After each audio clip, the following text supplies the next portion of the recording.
Welcome. Hope you're having a great weekend.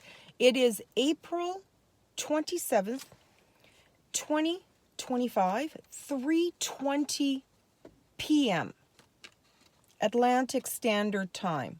I'm in southern New Brunswick. Just wanted to timestamp that.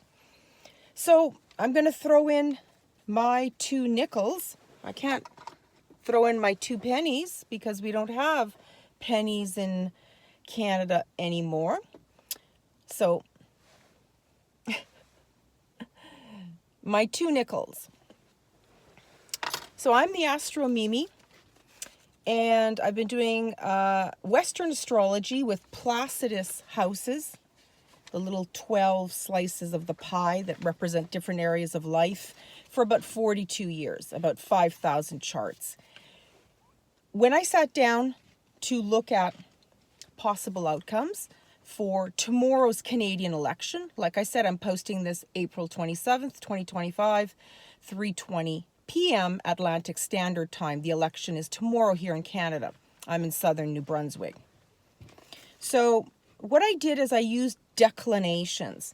Not a lot of people know about that, but basically if you imagine that when you talk about the astrology that people see in the newspaper, sun sign, moon, whatever, they're talking about how it lines up, if you imagine, on a latitude, east-west. So I use declinations a lot, which is north-south.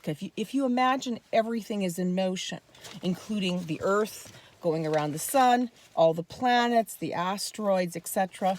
I know astrophysicists are screaming at me going so loosey-goosey with my explanation because I'm not a scientist. But basically everything's in motion.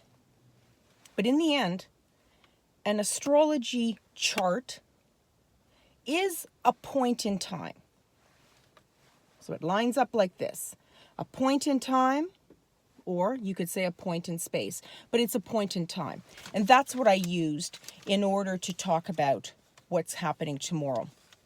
So quickly, this is what I came up with. I came up with, based on the declinations. And in part 2 of this video, this is part 1, I'll explain a little bit how I came up with it. But this is what I got.